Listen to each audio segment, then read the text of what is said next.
Welcome to 90 news. ప్రతిక్షణం ప్రజాక్షేమం కోసం. ముందుగా పేపర్ వార్త కార్యక్రమానికి స్వాగతం.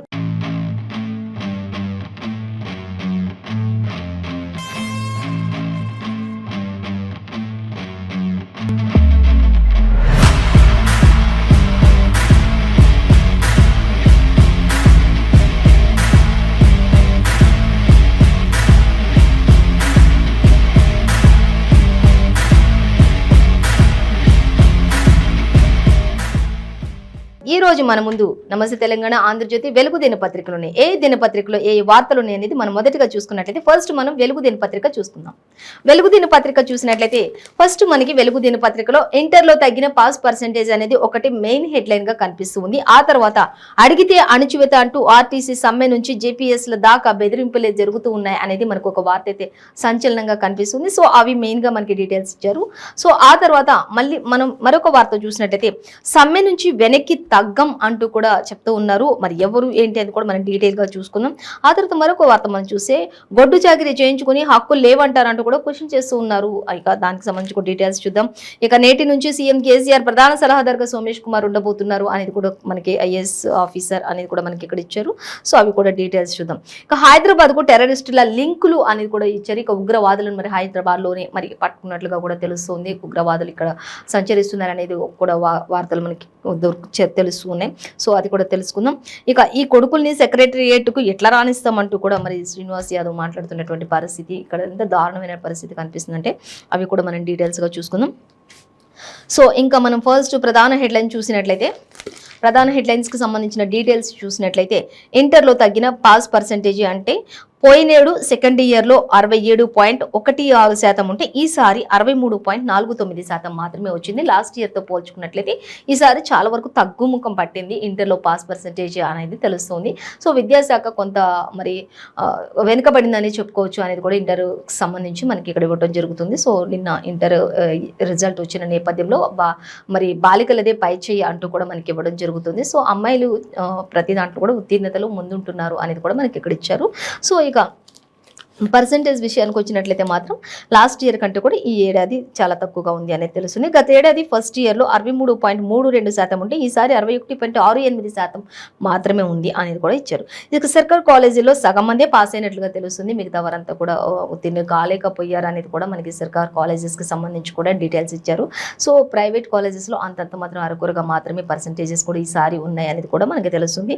సో మరి వాతావరణం అనుకూలించిన పరిస్థితిలో కావచ్చు, కరోనా కావచ్చు, ఇంకా రకరకాల హాలిడేస్ కావచ్చు, ఇంకా అన్ని విధాలుగా కొన్ని చోట్ల మరి కరోనా నేపథ్యంలో కొంతమంది ఉపాధ్యాయులు కూడా లేని పక్షంలో ఆన్లైన్ క్లాసెస్ అని అదని ఇదని మొత్తంగా ఏదైనా సరే కావచ్చు, కానీ పర్సంటేజ్ అనేది మాత్రం ఈసారి తగ్గింది అనేది మాత్రం మనకి ఇంటర్లో తెలుస్తుంది. సో ఇంకా అలాగే మనం చూసి ఇక ఇయర్ నుంచి రీకౌంటింగ్ కూడా ఉండబోతుంది. రీవెరిఫికేషన్కు అప్లికేషన్స్ కూడా పెట్టుకుంటున్నారు. అలాగే జూన్ 4 నుంచి అడ్వాన్స్డ్ సప్లిమెంటరీ పరీక్షలు కూడా ఉండబోతున్నాయి అంటూ కూడా తెలుస్తుంది. ఎవరైతే ఉత్తీర్ణులు కాలేకపోయారో వాళ్ళందరికీ కూడా జూన్ 4 నుంచి అడ్వాన్స్డ్ ఎగ్జామ్స్ కూడా స్టార్ట్ అవుతాయి అనేది కూడా తెలుస్తుంది. అలాగే రీకౌంటింగ్ కూడా ఉంటుంది, రీవెరిఫికేషన్ కూడా ఉంటుంది అనేది కూడా తెలుస్తుంది. అలాగే అప్లికేషన్స్ పెట్టుకోవాల్సింది. అలాగే ఇంకా ఒకవేళ బెటర్మెంట్ రాయాలి అనుకునే వాళ్ళకు కూడా బెటర్మెంట్ కూడా కల్పిస్తూ ఉన్నారు. ఒకవేళ అత్యధిక మార్కులు కావాలి అనుకునే వాళ్ళు, పాస్ అయిన వాళ్ళు ఇంకా బెటర్మెంట్గా కూడా ట్రై చేసుకునే అవకాశం కూడా ఇస్తున్నామని చెప్పేసి మనకి క్లియర్గా విద్యాశాఖ మంత్రి చెప్పడం జరుగుతుంది. సో ఇంకా మరిన్ని డీటెయిల్స్ మాత్రం మనకి 4th పేజీలో ఇచ్చారు. మొత్తంగా అయితే ఇంటర్లో తగ్గినటువంటి పాస్ పర్సెంటేజ్ మాత్రం లాస్ట్ ఇయర్తో పోల్చుకుంటే ఈసారి తక్కువగానే ఉంది అనేది మాత్రం విద్యాశాఖ అధికారులు వెల్లడించినటువంటి పరిస్థితి. సో మరొక వార్త మనం చూసినట్లయితే ఉద్యోగ సంఘాలు సైలెంట్ అంటూ మనకి ఇక్కడ ఇచ్చారు. అడిగితే మాత్రం అణచివేస్తున్నారు అంటూ ఇచ్చారు. ఉద్యోగులను చెప్పు చేతుల్లో పెట్టుకునేందుకు సర్కారు వ్యూహాలు రచిస్తుంది అంటూ కూడా ఇచ్చారు. ఉద్యోగులందరినీ కూడా వాళ్ళ చెప్పు చేతుల్లో పెట్టుకుని వారు చెప్పినట్లుగా ఉండే విధంగా చేస్తున్నట్లుగా పరిస్థితి మనకి ఇక్కడ తెలుస్తుంది. ఇంకా ఉద్యోగులందరినీ వాళ్ళ చెప్పు చేతుల్లో పెట్టుకోవడానికి సర్కారు అనేక రకాల వ్యూహాలు రచిస్తుంది, కానీ ఎవరు కూడా తగ్గేదే లేదు అన్నట్లుగా వాళ్ళ ధర్నాలు రాస్తారు అన్ని కూడా చేస్తూనే ఉన్నారు అనేది మాత్రం మనకి క్లియర్గా ఇక్కడ మెన్షన్ చేశారు. సో ఇంకా చూసినట్లయితే ఇక మరిన్ని డీటెయిల్స్ చూస్తే 3 ఏళ్ల కిందట ఆర్టీసీలో సంఘాల రద్దు చేశారు. అలాగే సమ్మె చేసుకోకుండా నిషేధాలు చేశారు. 2 ఏళ్ల పాటు పోరాడితే గానీ ఫీల్డ్ అసిస్టెంట్లకు తిరిగి విధుల్లోకి తీసుకోలేకపోయినటువంటి సందర్భాలు కూడా ఎన్నో ఉన్నాయంటూ కూడా చెప్తూ ఉన్నారు. కానీ ఎక్కడ చూసినా కూడా ఉద్యోగుల విషయంలో కావచ్చు, ఎవరిని చూసినా కూడా ఆర్టీసీ సంబంధించి అందరినీ కూడా జేపీఎస్ల దాకా కూడా అందరూ కూడా బెదిరింపుల చర్యలకు పాల్పడుతూ ఉన్నారు తప్పితే ఏదైనా మాట్లాడితే వాళ్ళని ఉద్యోగాల నుంచి తీసేసి లేకపోతే సస్పెండ్ చేసేసి లేకపోతే వాళ్ళపైన ఏదో ఒకటి అబాండాలు వేసేసి వాళ్ళని పక్కకు జరిపే ప్రయత్నాలు సర్కారు చేస్తూ వ్యూహరచనలు రచిస్తుంది అంటూ మాత్రం ప్రతి ఒక్కరు కూడా చెప్తూ ఉన్నారు. సో ఉద్యోగ సంఘాలు అన్ని కూడా సైలెంట్గా ఉండాలి, లేదంటే మాత్రం విధుల్లో నుంచి తొలగిస్తాము అంటూ కూడా చెప్తున్నటువంటి దాఖలాలు ఉన్నాయి అని చెప్తూ మనకి ఇక్కడ ఇవ్వడం జరుగుతుంది. సో మొత్తంగా అడిగితే చాలు అణచివేసేస్తున్నారు అంటూ కూడా ఉద్యోగస్తులు అందరూ కూడా ఆవేదన వ్యక్తం చేస్తూ వాళ్ళ డిమాండ్లు ఏవైతే ఉన్నాయో వాళ్ళ డిమాండ్లు పరిష్కరించే వరకు కూడా ఖచ్చితంగా ఇది ఆగదు, ఈ పోరు కొనసాగుతూనే ఉంటుంది అంటూ కూడా మనకి ఇక్కడ వెలుగు దినపత్రికలు ఇవ్వడం జరుగుతుంది. సో దీనికి సంబంధించిన మరిన్ని డీటెయిల్స్ అయితే మనకి సెకండ్ పేజీలో ఇచ్చారు, చూడొచ్చు. మొత్తంగా అయితే ఏదేమైనప్పటికీ ఆర్టీసీ సమ్మె నుంచి జేపీఎస్ల దాకా అందరూ బెదిరింపుల చర్యలకే పాల్పడుతున్నారు.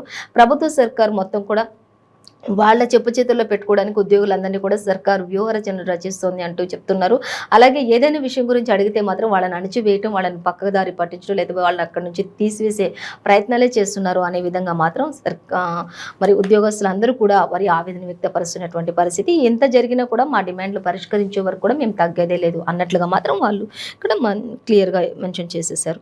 సో మరొక వార్త మనం చూసినట్లయితే వెలుగు దినపత్రికలో పాక్లో అల్లకల్లోలం సృష్టిస్తున్నారు అంటూ ఇచ్చారు. కిడ్నాప్ తరహాలో ఇమ్రాన్ ఖాన్ అరెస్ట్ అంటూ కూడా మనకి ఇక్కడ ఇవ్వడం జరుగుతుంది. సో దానికి సంబంధించి చూద్దాం. దేశవ్యాప్తంగా ఆయన మద్దతుదారులంతా కూడా విధ్వంసం సృష్టిస్తున్నారు. పాకిస్తాన్ మాజీ ప్రధాని ఇమ్రాన్ ఖాన్ ను పారామిలిటరీ రేంజర్లో అరెస్ట్ చేశారు అంటూ కూడా ఇచ్చారు. అవినీతి కేసులో కోర్టు విచారణకు వచ్చే సమయంలో ఆయన వందలాది మంది రేంజర్లంతా చుట్టుముట్టారు. అలాగే కిటికీల అద్దాలు పగలగొట్టి సిబ్బందిపై దాడి చేసి మరి మాజీ సీఎంను తమ వెంట తీసుకుని వెళ్లారు. ఇక ఈ సమయంలో కోర్టు వద్ద టెన్షన్ నెలకొంది అంటూ కూడా ఇమ్రాన్ అరెస్ట్తో ఆయన మద్దతుదారులందరూ కూడా దేశవ్యాప్తంగా విధ్వంసం సృష్టిస్తూ అక్కడంతా కూడా అల్లర్లు క్రియేట్ చేస్తున్నటువంటి పరిస్థితి కనిపిస్తుంది అంటూ కూడా అక్కడంతా కూడా ఆయనను అరెస్ట్ చేసి తీసుకెళ్తున్నటువంటి దానిని కూడా మనకి ఇక్కడ మార్క్ చేసి మరి చూపిస్తున్నారు. సో ఆయన అరెస్ట్ తోటి మొత్తం కూడా అక్కడ విధ్వంసం పాక్ అంతా కూడా అల్లకల్లోలం చేస్తున్నటువంటి పరిస్థితి కనిపిస్తుంది. సో ఆయన ఒక ప్రయాణంలో వెళ్తూ ఉండగా కిటికీలు అద్దాలు పగలగొట్టి మరి ఆ కిటికీలో నుంచి మరి అందరు కూడా ఒకేసారిగా చుట్టుముట్టి ఆయనని అరెస్ట్ చేసినట్లుగా తెలుస్తుంది అంటూ ఇచ్చారు. దీంతో అక్కడంతా కూడా చాలా ఆందోళన నెలకొంటుంది అనేది కూడా మనకి క్లియర్గా మెన్షన్ చేశారు. సో మరిన్ని డీటెయిల్స్ 6th or 9th పేజీలో చూడొచ్చు అనేది మనకి వెలుగు దినపత్రికలో ఇచ్చారు. సో ఇంకా మరొక వార్త చూసినట్లయితే సమ్మె నుంచి వెనక్కి తగ్గమంటూ మరొక దగ్గర మనకి వార్త అయితే ఇచ్చారు, చూద్దాం. హామీలు నెరవేర్చాల్సిందే ఖచ్చితంగా. పంచాయతీ సెక్రటరీలందరూ కూడా 1000 మంది డ్యూటీలో చేరారన్న ప్రభుత్వం. పంచాయతీ సెక్రటరీలు ఎవరైతే ఉంటారో జూనియర్ అసిస్టెంట్లు వాళ్ళ డిమాండ్లు పరిష్కరించకపోతే విధుల్లో నుంచి పక్కకు జరుగుతాం, కానీ ఖచ్చితంగా మేము మా డిమాండ్లు పరిష్కరించే వరకు ఇవి కొనసాగిస్తూనే ఉంటాం, ధర్నాలు రాస్తారోకోవాలని చెప్పడం జరిగింది. అయినప్పటికీ కూడా మీరు విధుల్లో చేరలేదంటే మాత్రం మిమ్మల్ని ఖచ్చితంగా డిస్మిస్ చేసేస్తామని ప్రభుత్వం హెచ్చరికలు జారీ చేసినప్పుడు కొంతమంది అయితే విధుల్లో జాయిన్ అయ్యారు, కొంతమంది మాత్రం రాస్తారోకోలు చేస్తూనే ఉన్నారు అనేది. ఖచ్చితంగా మా సమ్మె నుంచి మేము వెనక్కి తగ్గేదే లేదు, ఖచ్చితంగా మా డిమాండ్లు నెరవేర్చాల్సింది అంటూ కూడా మరి జూనియర్ పంచాయతీ సెక్రటరీలు అందరూ కూడా మరి డిమాండ్ చేస్తున్నారు. ఇక అవన్నీ చూసుకున్నట్లయితే 1000 మంది డ్యూటీలో చేరారన్న ప్రభుత్వం, అవన్నీ కూడా దొంగ లెక్కలే అంటూ జేపీఎస్లు కూడా చెప్తున్నారు. 1000 మంది జాయిన్ అయ్యారు, ఇంకా మీరు కూడా రండి అని మాట్లాడుతున్నారు, కానీ అవన్నీ దొంగ లెక్కలే అంటూ కూడా జేపీఎస్లు చెప్తున్నటువంటి పరిస్థితి.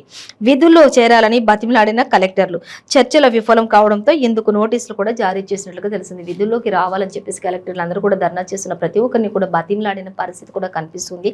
సో ఆ బతిమలాడినప్పటికీ కూడా వారెవరు కూడా వారి చెప్పుచేతులకు వెళ్ళకపోవడంతో కొన్ని ఆదేశాలు కూడా జారీ చేసినట్లుగా తెలుస్తుంది, కొన్ని విధ్వంసాలు కూడా అక్కడ సృష్టిస్తున్నట్లుగా తెలుస్తుంది.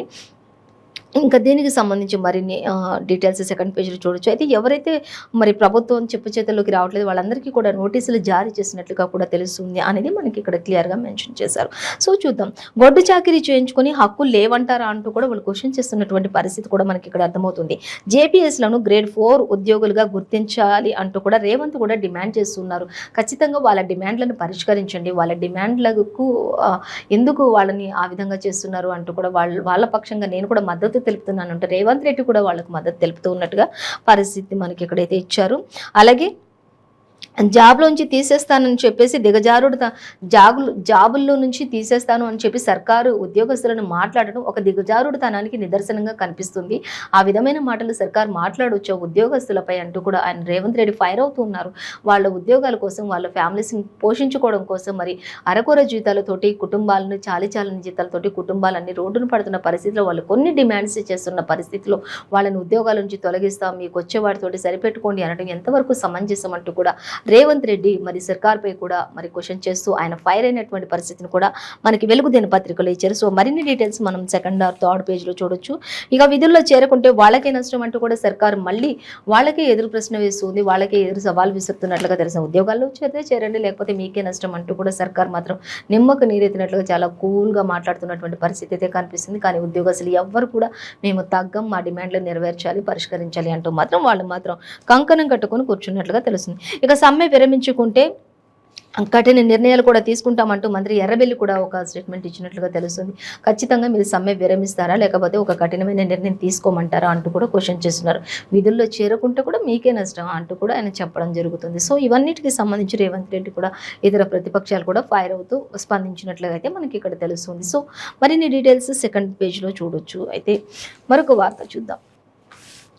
మరొక వార్త మనం చూసినట్లయితే హైదరాబాద్లో టెర్రరిస్ట్ లింకులు అంటూ మనకి ఇక్కడ ఇచ్చారు. సో హైదరాబాద్లో కూడా టెర్రరిస్టులు ప్రవేశించారు. మరి వాళ్ళు ఎక్కడి నుంచి ఏంటి అనేది చూస్తున్నారు. ఒక 5గురిని మాత్రం ఇప్పటికే అరెస్ట్ చేసిన మధ్యప్రదేశ్ ఏటీఎస్ అనేది కూడా తెలిసింది. అయితే హైదరాబాద్లో తిరుగుతున్నటువంటి ఉగ్రవాదుల్ని హైదరాబాద్ ఏటీఎస్ పట్టుకోలేకపోయింది. కానీ అది విఫలమైందనే చెప్పుకోవచ్చు కొంతమేర.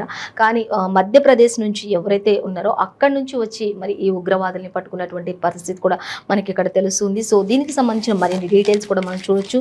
అయితే చూద్దాం. ఇంకా చూసినట్లయితే హిందూ పేర్లు పెట్టుకొని మరి పలు చోట్ల ఉద్యోగాలు చేస్తూ దేశవ్యాప్తంగా విధ్వంసాలకు పాల్పడుతున్నటువంటి హిల్స్ తెహ్రెట్ కుట్రలు చేస్తూ ఉన్నారు అంటూ కూడా వాళ్ళ పేర్లు కూడా ఇక్కడ మెన్షన్ చేశారు.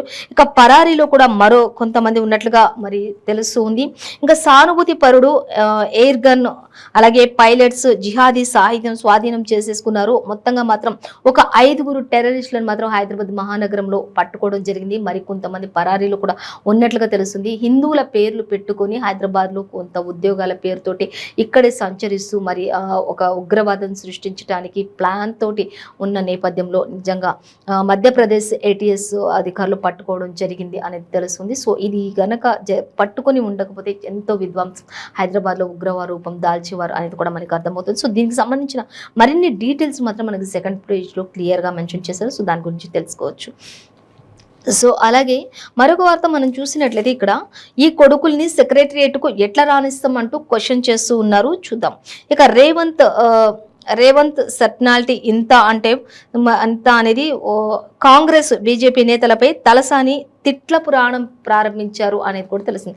తలసాని శ్రీనివాస్ యాదవ్ చూసుకున్నట్లయితే మరి కాంగ్రెస్పై అలాగే బీజేపీపై ఇద్దరిపై కూడా ఒక తిట్ల పురాణాన్ని లేవనెత్తారు అనేది తెలిసింది. నోటికి ఏదొస్తే అదే మాట్లాడారు అన్నట్లుగా మాత్రం మనకి ఇక్కడ ఇచ్చారు. ఇంకా ఈ కొడుకులను అసలు సెక్రటరీకి ఎందుకు రానిస్తాం అంటూ కూడా ఆయన మాట్లాడుతూ క్వశ్చన్ చేస్తున్నారు. అసలు ఎందుకు రానియాలి అన్నట్లుగా క్వశ్చన్ చేస్తూ ఉన్నారు. సో చూద్దాం. ఇక బీజేపీ కొడుకులు నాకు బొట్టు పెట్టడం నేర్పుతారా అంటూ కూడా చెప్తూ ఉన్నారు. అలాగే కొత్త బిచ్చగాళ్ళు ఓట్ల కోసం జోలె పట్టుకొస్తారు, జాగ్రత్త. మంత్రి కేటీఆర్ సమక్షంలో రెచ్చిపోయిన తలసాని అంటూ కూడా ఇచ్చారు. ఇంకా మంత్రి కేటీఆర్ సమక్షంలో అందరినీ ఉద్దేశించి అటు కాంగ్రెస్ ఉద్దేశించి ఇటు బీజేపీని ఉద్దేశించి మరి ఇష్టానుసారంగా మరి కేటీఆర్ సమక్షంలో తలసాని శ్రీనివాస్ యాదవ్ మరి ఇష్టానుసారంగా వ్యవహరించారు. ఈ కొడుకుల్ని ఎందుకు రానిస్తాం, అసలు కొత్త బిచ్చగాళ్ళు వస్తారు, ఓట్ల కోసం అడుక్కుంటారు, మీరు జాగ్రత్తగా ఉండండి, తెలంగాణ ఇప్పుడు ఏ పరిస్థితిలో ఉంది, తెలంగాణ ఎంత అభివృద్ధి చెందుతుంది, మీరు జాగ్రత్తగా ఓట్లు వేయండి అంటూ కూడా ఆయన కేటీఆర్ సమక్షంలో ఇష్టానుసారంగా వ్యవహరించి మాట్లాడిన తీరు ప్రతి ఒక్కరు కూడా ఫైర్ అవుతున్నటువంటి పరిస్థితి. కాంగ్రెస్ బీజేపీ నేతలపై మంత్రి తలసాని శ్రీనివాస్ యాదవ్ మరి తీవ్ర వ్యాఖ్యలు కూడా చేశారని చెప్పుకోవచ్చు. ఖచ్చితంగా వాళ్ళిద్దరిపై కూడా మరి వాళ్ళని కొత్త బిచ్చగాళ్ళు అనడం కావచ్చు, పార్టీల కోసం. ఇంకా బండి సంజయ్ కానీ ఎవరైనా బీజేపీ వాళ్ళు నాకు బొట్టు పెట్టడం నేర్పిస్తారా, నాకు పెట్టుకోవడం రాదా అన్నట్లుగా కూడా ఆయన చాలా ఎద్దేవా చేస్తూ మాట్లాడుతున్నటువంటి పరిస్థితి. నోటికి ఏది వస్తే అది మాట్లాడారు అన్నట్లుగా కూడా ఇచ్చారు. సో ఈ విషయంలో వాళ్ళు కూడా స్పందించారు. సో ఏం జరిగింది ఏంటి అనేది మనకి థర్డ్ పేజ్లో ఇచ్చారు. సో మొత్తంగా అయితే ఈ విధమైనటువంటి మరి మాటలన్నీ కూడా కేవలం మంత్రి కేటీఆర్ సమక్షంలో ఉన్నందుకే ఆయన రెచ్చిపోయి మాట్లాడారు అనేది మాత్రం మనకి వెలుగు దినపత్రికలో క్లియర్గా మెన్షన్ చేశారు. చేశారు. సో గమనించవచ్చు. మరొక వార్త మనం చూద్దాం. సీఎం కేసీఆర్ ప్రధాన సలహాదారుగా సోమేష్ కుమార్ అంటూ మనకి ఇక్కడ ఇచ్చారు. అలాగే సీఎం ఆదేశాలతోటి సిఎస్ శాంతి కుమారి ఉత్తర్వులు జారీ 3 ఏళ్ల పాటు ఉంటుందని చెప్పేసి పదవిలో ఉంటుందని చెప్పేసి కూడా సోమేష్ అని మనకి ఇక్కడ ఇచ్చారు. ఆల్రెడీ ఇంతకుముందు సోమేష్ కుమార్ ఉండేవాళ్ళు, కానీ ఇప్పుడు ఆయన ప్లేస్గా శాంతి కుమారి వచ్చారు. సో ఇప్పుడైతే మళ్ళీ ప్రధాన సలహాదారుగా అంటే సీఎం కేసీఆర్ ప్రధాన సలహాదారుగా మళ్ళీ సోమేష్ కుమార్ని అపాయింట్ చేయడం జరిగింది అనేది కూడా మనకి క్లియర్గా మెన్షన్ చేశారు. సో మరొక వార్తాపత్రిక చూసినట్లయితే ఆంధ్రజ్యోతి చూద్దాం. ఆంధ్రజ్యోతి చూసినట్లయితే మనకి ఆంధ్రజ్యోతిలో కూడా ప్రధాన హెడ్లైన్ అంటే పద్మా దేవేందర్ రెడ్డికి పొగ అంటూ క్వశ్చన్ మార్క్ ఇచ్చారు. ఇక ఉద్యమిస్తే ఉప్పు పాత్ర వేస్తారా అంటూ కూడా మనకి ఇక్కడ మరొక వార్త అంటే ఉద్యోగస్తులందరికీ సంబంధించి వాళ్ళు చేస్తున్న సమ్మెల గురించి మనకి ఇక్కడ ఇవ్వడం జరుగుతుంది. సో మనం దాన్ని గమనించవచ్చు. అలాగే మరొక వార్త హెడ్లైన్ గా చూస్తే సీఎం ప్రధాన సలహాదారుగా సోమేష్ కుమార్ అంటూ మనం ఇంతకుముందు ఆల్రెడీ చెప్పుకున్న వెలుగు దినపత్రికలో, ఇంకా ఇప్పుడు మళ్ళీ మనకి ఆంధ్రజ్యోతిలో కూడా ప్రధాన వార్తగా అదే ఇచ్చారు. ఇంకా తర్వాత మరొక వార్త చూస్తే టూరిస్టుల డైలాగులకు మోసపోవద్దు అంటూ మనకి మంత్రి కేటీఆర్ సమక్షంలో మంత్రి శ్రీనివాస్ యాదవ్ అలాగే అందరు కూడా మరి అక్కడ కొన్ని విషయాలు మనకి ఇక్కడ షేర్ చేసుకున్నట్లుగా తెలుస్తుంది. టూరిస్టుల డైలాగులకు మోసపోకండి ఎవరు కూడా అంటూ కూడా చెప్తున్నారు. అంటే టూరిస్టులు అంటే ఇప్పుడు బీజేపీ కావచ్చు, కాంగ్రెస్ కావచ్చు, వాళ్ళందరూ అప్పుడప్పుడు వచ్చి టూరిస్టులు లాగా వెళ్ళే వాళ్ళు కదా అన్నట్లుగా వాళ్ళు ఎద్దేవా చేస్తూ మాట్లాడుతున్నటువంటి పరిస్థితి. వాళ్ళు వచ్చి ఏదో ముచ్చట్లు చెప్తే ఆ ముచ్చట్లకి మీరు మోసపోవద్దు అన్నట్లుగా ప్రేక్షకులందరినీ ఉద్దేశించి అంటే ప్రజలందరినీ ఉద్దేశించి వాళ్ళు చెప్తున్నటువంటి పరిస్థితి మనకు కనిపిస్తుంది. సో అవి కూడా మనం డీటెయిల్గా చూద్దాం. ఇక ఇచ్చిన హామీని తీర్చండి అంటూ మీరు చెప్పిందే కదా మేము అడుగుతున్నాం అంటూ కూడా ఉద్యోగస్తులు అందరూ కూడా చెప్తున్నారు. అసెంబ్లీ సాక్షిగా సీఎం కేసీఆర్ ఇచ్చిన కొన్ని హామీలు ఆయన ఇచ్చిన హామీలే నెరవేర్చమని కదా మేము అడుగుతున్నాం, మా సొంతంగా మేము డిమాండ్ చేయట్లేదు కదా అన్నట్లుగా ఉద్యోగస్తులు కూడా అడుగుతున్నారు. సో మరొక వార్త మనం చూస్తే అమ్మాయిల హవా అంటూ ఇంటర్ ఫలితాల్లో 71.57% బాలికల ఉత్తీర్ణత, బాలురు చూసుకున్నట్లయితే 55.6% మాత్రమే ఉత్తీర్ణత అంటూ అమ్మాయిలదే పై చెయ్యి అంటూ కూడా హవా అమ్మాయిలదే అంటూ కూడా ఇచ్చారు. సో అలాగే ఇమ్రాన్ ఖాన్ అరెస్ట్ అనేది మాత్రం మనకి ఇక్కడ భారీ ఎత్తున ఒక పెద్ద హెడ్లైన్ గా ఇచ్చారు. మనకి చూద్దాం అది కూడా. ఇక ఆల్ ఖదీర్ ట్రస్ట్ భూమి కేసులో పాక్ మాజీ ప్రధాని అదుపులోకి తీసుకున్నట్లుగా తెలుస్తుంది. సో దానితో అక్కడంతా కూడా విధ్వంస కాండ జరుగుతూ ఉంది అనేది కూడా తెలుస్తుంది. అక్కడంతా కూడా ట్రైన్లు తగలబెట్టడం, ఎక్కడికక్కడ అన్ని కూడా అగ్నికి ఆహుతైపోవటం, ఎక్కడ చూసినా కూడా అగ్ని గుండం తలపిస్తున్నటువంటి పరిస్థితి, ఎక్కడ చూసినా అగ్ని కీలలు చెలరేగుతున్నటువంటి పరిస్థితి, అక్కడంతా ఉద్రిక్తత వాతావరణాన్ని క్రియేట్ చేశారు ఆయన అరెస్ట్ తోటి, ఇమ్రాన్ ఖాన్ అరెస్ట్ తోటి అనేది కూడా మనకి ఇక్కడ ఆయన అనుచరులందరూ కూడా ఆయనకు సంబంధించిన వ్యక్తులందరూ కూడా అక్కడ చాలా వరకు విధ్వంసం సృష్టించారు అనేది మనకు అర్థమవుతుంది. సో ఇంకా చూసినట్లయితే ఇక నేడు 10th ఫలితాలు రాబోతున్నాయంటూ ఇచ్చారు. నేటి నుంచి ఎంసెట్ కూడా అంటూ ఇచ్చారు. వివరాలు ఆలస్యమైన పరీక్ష కేంద్రాలు ఇంకా కొంచెం నిమిషం లేట్ అయినా కూడా పరీక్ష కేంద్రాల్లోకి నో ఎంట్రీ అంటూ కూడా ఎంసెట్కి సంబంధించి కూడా మనకి డీటెయిల్స్ ఇచ్చేసారు. ఇక 10th ఫలితాలు అయితే నేడే స్టార్ట్ అవుతున్నాయి. ఇంకా ఇంటర్ ఫలితాలు మాత్రం బాలికలదే హవా. ఇక 10th ఎవరిది ఉంటుంది అనేది కూడా వేచి చూడాల్సిందే అన్నట్లుగా మనకి ఇక్కడ ఇచ్చారు. సో ఈ రోజు సబితేంద్ర రెడ్డి మరి 10th ఫలితాలను రిలీజ్ చేస్తారు అనేది కూడా మనకి క్లియర్గానే మెన్షన్ చేశారు. ఇంకా అలాగే పదవుల కోసమే సహనం ముసుగులో ఉన్నారు అనేది మనకి ఇక్కడ ఒక వార్త అయితే ఇచ్చారు. కర్ణాటకలో నేడే పోలింగ్ అంటూ కూడా మనకి ఒక వార్త అయితే ఇచ్చారు. సో దాన్ని కూడా మనం గమనించవచ్చు. ఇక హైదరాబాద్ లో ఉగ్ర కదలికలు అంటూ కూడా మనకి ఇచ్చారు. ఆల్రెడీ మనం ఇంతకుముందు చెప్పుకున్నాం 5 ఉగ్రవాదుల్ని అలాగే మధ్యప్రదేశ్ టీం అంతా కూడా పట్టుకున్నారు అనేది కూడా తెలుస్తుంది. ఒకరు పరారీలో ఉన్నట్లుగా కూడా తెలుస్తుంది. వాళ్ళని కనుక పట్టుకుని ఉండకపోతే మాత్రం చాలా విధ్వంసం క్రియేట్ అయ్యేది హైదరాబాద్లో అనేది కూడా, ఎక్కడెక్కడ ఏం జరిగేదో తెలియదు అన్నట్లుగా ఇచ్చారు. హైదరాబాద్లో ఎవరు పట్టుకోలేకపోయారు, కానీ మధ్యప్రదేశ్ నుంచి మాత్రం వచ్చి పట్టుకోగలిగారు. వాళ్ళకున్న కొన్ని సంకేతాల ద్వారా పట్టుకోగలిగారు అనేది కూడా తెలుస్తుంది. సో అలాగే ఇంకా వాళ్ళంతా కూడా ఉగ్రవాదులంతా కూడా హిందువుల పేర్లు పెట్టుకుని ఉద్యోగాల రూపంలో ఇక్కడ ఉద్యోగాలు చేస్తూ ఉన్నటువంటి పరిస్థితిలో, ఇక్కడ ఆ విధమైనటువంటి పరిస్థితిలో వాళ్ళు ఇక్కడ సంచరిస్తూ ఉన్నారు అనేది కూడా మనకి క్లియర్గానే మెన్షన్ చేశారు. సో చూద్దాం అవన్నీ కూడా డీటెయిల్స్. ఫస్ట్ మనం చూసినట్లయితే సీఎం ప్రధాన సలహాదారుగా సోమేష్ కుమార్ అనేది చూస్తే 3 ఏళ్ల పదవీ కాలం, క్యాబినెట్ ర్యాంక్, ఉత్తర్వులు జారీ చేసిన సిఎస్ శాంతి కుమారి, అలాగే వరుసగా 3వ సిఎస్ కు సలహాదారు పదవి అంటూ ఇచ్చారు. అలాగే ఇప్పటికే ప్రభుత్వ ప్రధాన సలహాదారుగా రాజీవ్ శర్మ ఉన్నారు. సాగునీటి సలహాదారుగా మాజీ సిఎస్ ఎస్కే జోషి ఉన్నారు. మరో 9 మంది కూడా సర్కార్కు సలహాదారులు ఉంటారు. సీఎం కేసీఆర్ ను కలిసి కృతజ్ఞతలు చెప్పిన సోమేష్ అంటూ ఇచ్చారు. ఇక మళ్ళీ ప్రభుత్వ వ్యవహారాల్లో కీలక పాత్ర పోషించనున్న సోమేష్ కుమార్ అంటూ కూడా మనకి ఇక్కడ ఇవ్వడం జరుగుతుంది. సో మరిన్ని డీటెయిల్స్ చూడొచ్చు. చూడొచ్చు మన సెకండ్ పేజ్లో. అలాగే ఇంకా ఉద్యమిస్తే ఉప్పు పాత్ర అంటూ మనకి ఇక్కడ ఒక వార్త అయితే కనిపిస్తుంది. ఇంకా ఇచ్చిన హామీని తీర్చండి, మీరు చెప్పిందే కదా మేము అడుగుతున్నామంటూ ఉద్యోగులందరూ కూడా చెప్తున్నటువంటి పరిస్థితి. పరిష్కరించే వరకు కూడా సమ్మెను కొనసాగిస్తూనే ఉంటే ఎట్టి పరిస్థితుల్లో కూడా వెనక్కి తగ్గేదే లేదు అన్నట్లుగా మాత్రం ఉద్యోగస్తులందరూ కూడా అడుగుతున్నారు. నిండు అసెంబ్లీ సాక్షిగా మీరిచ్చిన హామీలే కదా మేము అడుగుతున్నాం, మీరిచ్చిన మాటే కదా మేము నెరవేర్చమని అడుగుతున్నాం అంటూ కూడా ఉద్యోగస్తులందరూ కూడా మాట్లాడుతున్నారు. అలాగే వేటు హెచ్చరికలకు వెరవని జేపీఎస్ను అంటూ ఇచ్చారు. రెగ్యులరైజ్ చేయండి సీఎంకు. అలాగే రేవంత్ ఒక లేఖ కూడా రాశారు. మరి ఉద్యోగస్తులందరూ కూడా ఈ విధమైనటువంటి పోరాటం చేస్తున్నారు. మీరు ఇచ్చిన హామీలే కదా నెరవేర్చమంటున్నారు అంటూ కూడా వాళ్ళందరి పక్షంగా మరి వాళ్ళకి మద్దతు తెలుపుతూ ఒక లేఖను కూడా రేవంత్ రెడ్డి రాసినట్లుగా మనకి ఆంధ్రజ్యోతి దినపత్రికలు ఇచ్చారు. సో మరిన్ని డీటెయిల్స్ చూద్దాం థర్డ్ పేజ్లో. అలాగే ఇక ఆందోళన చేసే అణచివేత, ఉద్యోగులపై సర్కారు కఠిన వైఖరి వ్యవహరిస్తుంది అంటూ కూడా ఉద్యోగులందరూ కూడా ఆవేదన వ్యక్తం చేస్తున్నటువంటి పరిస్థితి. అలాగే ఇక మొన్న ఉద్యోగాలన్నీ రద్దయినట్లేనని ఆర్టీసీ సిబ్బందికి బెదిరింపు. నిన్న చూస్తే టెర్మినేట్ చేస్తామంటూ వీఆర్ఓలకు హెచ్చరికలు. ఇంకా చూసినట్లయితే నేడు ఉద్యోగాలు ఓడతాయంటూ జేపీఎస్లకు అల్టిమేటం జారీ చేస్తున్నారు. ఎక్కడ చూసినా కూడా ఉద్యోగస్తులను ఆ సర్కార్ బెదిరిస్తుందే తప్ప ఉద్యోగస్తులకు ఇచ్చిన హామీలు ఎక్కడ కూడా నెరవేర్చట్లేదు. అరకుర జీతాలతోటి కుటుంబాలన్నీ కూడా రోడ్డు పాలవుతూ ఉన్నాయి అంటూ కూడా తెలుస్తుంది. భార్య బిడ్డలు ఒక దగ్గర, ఉద్యోగం చేసే వాళ్ళు ఒక దగ్గర, ఇట్లా రకరకాల ఇబ్బందులతోటి చాలా ఇబ్బందులు పడుతూ ఉన్నామంటూ కూడా ఉద్యోగస్తులు అందరూ కూడా వాపోతున్నారు. సో ఇక నేడు ఉద్యోగాలన్నీ కూడా ఊడిపోతాయి అంటూ జేపీఎస్లకు అల్టిమేటం ఇస్తున్నారు. ఇచ్చినప్పుడు ఇచ్చింది తీసుకోవడానికే ఉద్యోగులు పరిమితం అంటూ ఇచ్చారు. సమస్యలు పరిష్కారం కాకపోయినా కూడా సంఘాల్లో చలనం లేదు అంటూ కూడా పీఆర్సీ సమయం ఆసన్నమైన కూడా మహజర్లకు నిక్కలేని వైనం అంటూ కూడా ఇచ్చారు. అలాగే మనసులో ఆందోళన ఉన్న భయంగానే ఉద్యోగులు కొరడాతో గద్దిస్తున్న ఉద్యమ సర్కార్ అంటూ కూడా మనసులో ఆందోళన ఉన్నప్పటికీ కూడా భయంగానే సర్కార్లో ఉద్యోగస్తులు అందరూ కూడా ఉంటున్నారు. ఇక సర్కార్ అయితే తన ఇష్టారీతి వైఖరి కనపరుస్తుంది. కఠినమైన నిర్ణయాలతోటి ఆర్టీసీ వాళ్ళు కావచ్చు, జీపీఎస్లు కావచ్చు, అందరినీ కూడా ఏదో ఒక రకంగా ఒక్కొక్క రకంగా మరి హింస పెడుతూ వాళ్ళు ఇచ్చిన మాట కూడా నెరవేర్చకుండా ఉద్యోగస్తులు అందరి పట్ల కఠిన వైఖరితో ఉంటూ ఉన్నారు అనేది కూడా ఉద్యోగస్తులందరూ ఆవేదన వ్యక్తం చేస్తున్నారు. సో వాళ్ళందరి డిమాండ్లు నెరవేర్చమని కూడా రేవంత్ రెడ్డి కూడా సర్కార్కి లేఖ రాసినట్లుగా తెలిసింది. సో అలాగే ఇంకా మరిన్ని డీటెయిల్స్ అయితే మనకి థర్డ్ పేజ్లో ఇచ్చారు, చూడొచ్చు. ఇక సో మరొక వార్త, పద్మ దేవేందర్ రెడ్డికి పొగ అంటూ క్వశ్చన్ మార్క్ పెట్టారు. ఎమ్మెల్యే సీటుకు సొంత పార్టీ నుంచి ఎసరు అంటూ ఇచ్చారు. మెదక్ పై కన్నేసినటువంటి మైనంపల్లి కుమారుడు రోహిత్ అనేది కూడా మనకి ఇక్కడ క్లియర్గా మెన్షన్ చేశారు. అలాగే సేవా కార్యక్రమాల పేరుతో నియోజకవర్గ పర్యటన, బీఆర్ఎస్ లో మరో వర్గంగా ఎమ్మెల్సీ సేరి సుభాష్ రెడ్డి.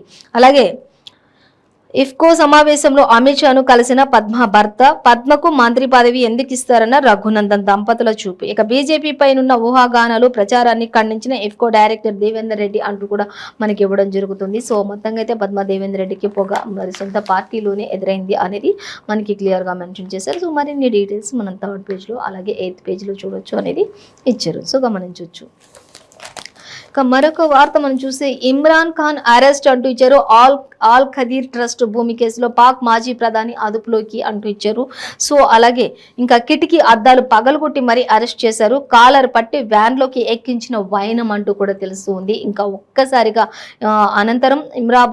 అనంతరం ఇస్లామాబాద్లో నిషేధాజ్ఞలు కూడా ఇచ్చారు. భగ్గుమన్న పీటీఐ శ్రేణులు ఆందోళనలు. ఇక రావల్పిండి జడ్మీ ఆఫీస్లోకి చొరబాటు కూడా జరిగింది అనేది కూడా మనకి ఇక్కడ ఇచ్చారు. ఆర్మీ ఆఫీస్ ఏదైతే ఉంటుందో దాంట్లోకి. అలాగే పెషావర్లో కూడా రేడియో భవనానికి నిప్పు పెట్టారు. ఎల్ఓసి సరిహద్దు వద్ద కూడా గట్టి నిఘా ఏర్పాటు చేశారు భారత్ అంటూ కూడా ఇచ్చారు. మొత్తంగా అయితే అక్కడంతా కూడా అగ్నికీలలు ఎగిసిపడుతున్నటువంటి పరిస్థితి అంతా కూడా మనకి ఇక్కడ ఇమేజ్ రూపంలో కూడా ఇచ్చారు.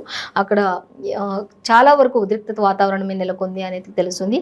ఇంకా ఇమ్రాన్ ఖాన్ అరెస్ట్ తోటి అక్కడ చాలా చోట్ల భారత్ ఎంత నిఘా పెట్టినప్పటికీ కూడా కొన్ని జరగాల్సినవి కూడా జరిగిపోతూనే ఉన్నాయి అనేది మనకి క్లియర్గా మెన్షన్ చేశారు. సో మనకి ఈరోజు ఏ పేపర్లో చూసినా కూడా మనకి మెయిన్ అంటే సీఎం ప్రధాన సలహాదారు సోమేష్ కుమార్, అలాగే ఇంటర్ ఫలితాల్లో బాలికలు దిపాయిచాయి. ఇంకా ఈరోజు నేడు మాత్రం 10th రిజల్ట్స్ రానున్నాయి అనేది ఒకటి. ఇంకా అలాగే మొత్తంగా అయితే ఇంటర్ పర్సంటేజ్ కూడా ఈసారి తగ్గింది అనేది, ఉద్యోగస్తులందరూ ఏదైనా అడిగితే వాళ్ళందరిపై అణచివేత చేస్తుంది ప్రభుత్వం అనేది మనకు ఒకటి ఇచ్చారు. ఇక ఆర్టీసీ వాళ్ళు అలాగే జేపీఎస్ అందరూ కూడా మొత్తం కూడా మరి వాళ్ళు డిమాండ్లు నెరవేర్చే వరకు సమ్మె విరమించమని చెప్తూ ఉన్నారు.